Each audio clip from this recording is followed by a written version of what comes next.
the parable of the wicked tenants. Listen to another parable.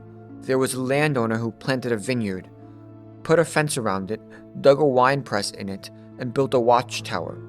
Then he leased it to tenants and went away. When the harvest time had come, he sent his slaves to the tenants to collect his produce. But the tenants seized his slaves and beat one, killed another, and stoned another.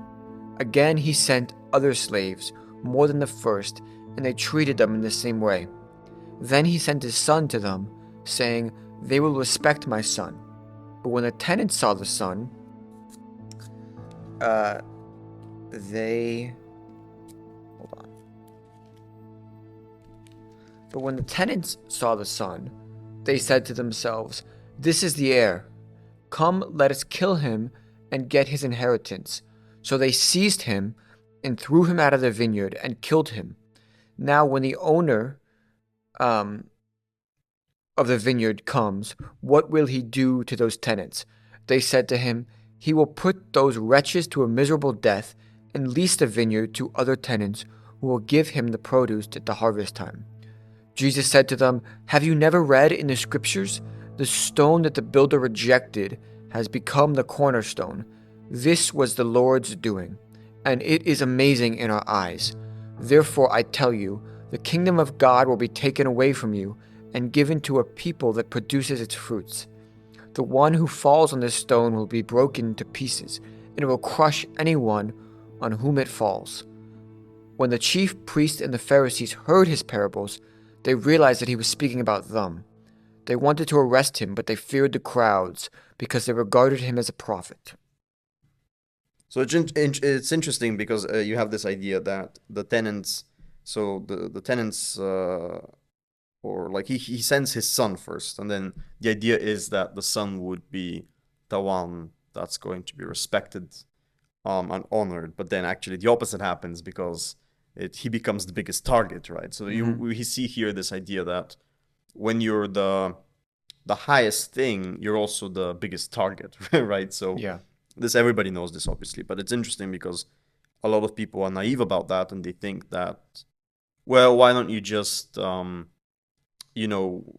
why doesn't, for example, the son just come? Like, I've heard a lot of arguments where people talk about the divine, and it's kind of like if for example, there's a lot of arguments about miracles where there's this idea that if God simply shows himself to people, then people will believe automatically, right? Yeah. But here we see that this is claiming that, well, okay, but like, what if he sends his son to the people, right? And you would expect the reaction to be immediate belief and honor, but it's not. That's not the reaction of the people. So I think what we're seeing here is just human nature, and that people are more complicated than simply you show them a miracle, you show them the divine, and they believe their senses and they believe everything that occurs. So I actually see a connection here between that and arguments about miracles, and it's related to this problem of divine hiddenness, which is about why is the divine hidden from us? Why is it not obvious?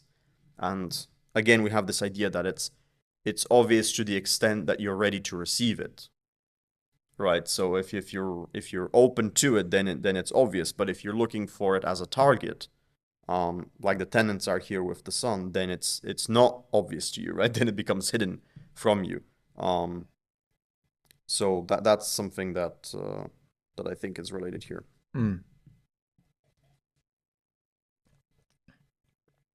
Interesting.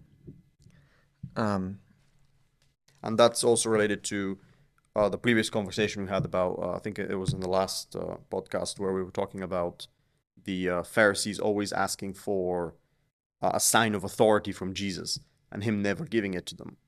So there we have the divine hiddenness immediately present, right? Where like, and we see that he can do the miracles, right? So it's really weird. And it's also put in a way where they question his authority almost always right after he does a miracle. And even here, we just had the fig tree. Right. And then right afterwards, they question his authority again, right? So just now he did something to show his believers his power, his divinity, right? And then he says that if you believe in me, you could even move mountains. And then the Pharisees come over and they're like, can you just show us something little? And then he's like, no. Right? And then he traps them in this dilemma. So I think this is basically an answer to why is the divine hidden. and basically that's it, because it's not deserving of observation from everyone, right? It's something like that. And we see here that even though that's true, there's also this idea that the sun still comes to be observed by everyone, right? So even despite better knowledge and knowing that it's going to become a target, he still comes, and then obviously he becomes a target because the reaction is not what we would expect. Of course, the divine knows what the reaction will be, but a lot of people think no, the reaction should be honoring the sun because this is the highest offering that we have, and then we see that the reaction is not that. The reaction is actually, if this is the highest offering we have, then we can punish the person by taking out the highest offering. Yeah. Right. So it's just the I don't know how to describe. What's the word I'm looking for here for human nature? The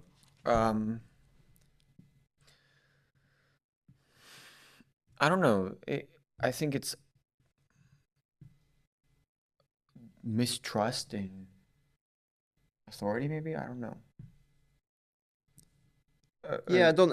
Well, part of it is that, but I think it's more. It's this idea that it's this idea of free choice, right? That when someone presents to you the highest possible, or like, yeah, opportunity, right? The human knows that he's free to reject it, and then somehow that's tied in here with this idea that some people do choose to reject it, right? And it's sort of the I don't know, the craziness. That might be a bit too crude, but it's. But is it so? It's like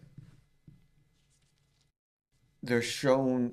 You just have to show the miracles, but it's like, no, I don't want to believe that this person has high authority. Right? So